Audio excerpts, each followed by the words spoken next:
Gaurkoan, gaindegiak egin duen azken lanaren berri eman nahi dizuegu. Euskal Herriko enpresa demografiaren lehen azterketaren emaitzak kaleratu berri ditugu. Enpresa demografia zer den galdetuko diguzue. Hain zuzen, enpresa demografia, enpresak zenbat diren, non dauden eta zertan ari diren zenbatu edo kuantifikatzeko ariketa hori da. Azterketa asko egin daitezke enpresak zorri baduten, ez duten, irabaziri baduten, ez duten. Guk lurraldean nola sakabanatzen diren eta zertan ari diren aztertu nahi izan dugu. Euskal Herri oso aintzat hartuta, beraz, 130.000 establezimendu ditugu. 130.000 establezimendu horiek 2006 eta 2012 bitartean ze bilakaera izan duten aztertu ditugu, bai jarduera darraren arabera, bai tamainaren arabera, bai langile kopuruaren arabera. Esan bezala, beraz, ikusle emaitza nagusiak azalduko dizkizuegu eta saiatuko gara nekagarri ez izaten. Izan ere, ehunekoak gora, ehunekoak bera, ez baita erresa askotan jakiten zertaz ari garen. Hori esan da beraz, eman behar dizuegun lehen datua, esan bezala, 130.000koa da. 130.000 establezimendu Euskal Herriko geografian barrena. Edonola ere, 2006 eta bereziki krisialdi hasi zenetik 2008 eta 2012 bitartean ehuneko 7,4 gutxitu da enpresa kopuru hori.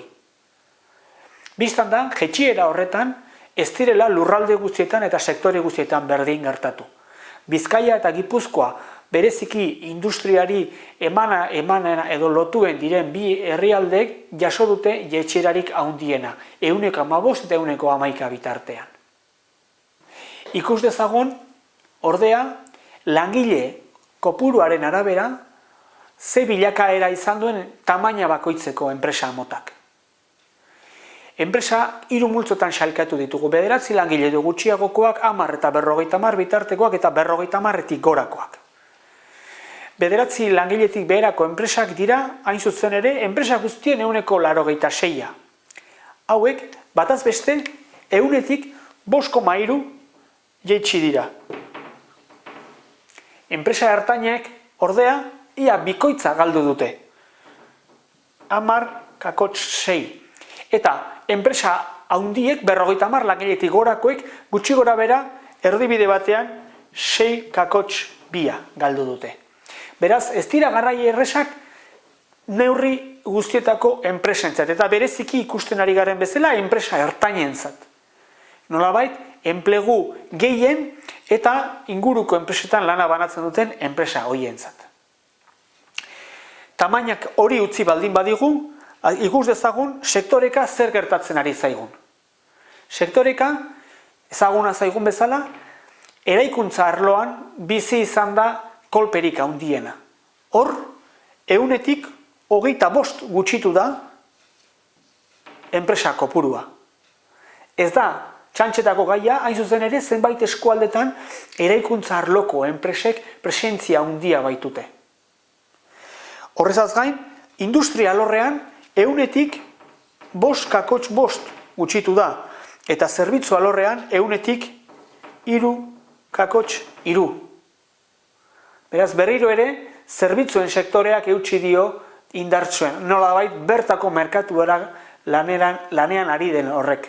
Eta kanpora begirako sektore horrek, industriak hain zuzen, nozitu du kolpea handienetako bat. Eraikuntza, aldiz, burbuila immobiliariarekin lotuta eta azken urtetako gorakada immobiliariarekin lotutakoak jaso du, ikusten denez, zartako horik latzena. 100tik 25 jeisteraino. Eta aztertu dugun beste faktoretako bat jabegoarena izan da. Norenak dira enpresak? Ugazabak, kapitala bertakoa ala atzerrikoa da. Ez ditugu datu guztiak eskura, baina jakin ahal izan dugu enpresa bakoitzaren matrizea, jatorrizko enpresa jabea, bertan den ala atzerrian den. Eta esan dezakegu lurraldeka diferentzia handiak baldin badaude ere, 100tik 88,8 bertan duela jabegoa. Ez da, txantxetako datua, hain zuzen ere, erakusten baitu bertako herritar eta enpresek zer nolako konpromisoa duten aktibitate ekonomikoa sortzerakoan. Badira, biztan denez, diferentzia handiak lurralde batzuetatik bestera. Zenbat eta mendebalderago, Gipuzkoa, Bizkaian, aurkituko ditugu ekimen maila handieneko eskualdeak. Zenbat eta ekialderago, eta iparraldean bereziki aurkituko ditugu aldiz bertako ekimen industriala eta ekonomiko txikienekoak. Edo nolare, hori esan da, begira diezaiogun industria arloari. Maila teknologikoari erreparatuz, ikusi dugu Euskal Herriko maila teknologikoa Alemaniako eskualde industrialenen pare dabilela, Baden-Württembergen eskualde ezagunaren nahiko antzera. Horrek ordea ez gintuzke kontsolatu behar. Enpresa txikiek maila teknologiko nahikoa txikia dute gaur egon, badute hor zero betua. Eta era berean, enpresa txiki eta maila teknologiko txikienekoak dira eskualderik ahulenetan ditugunak.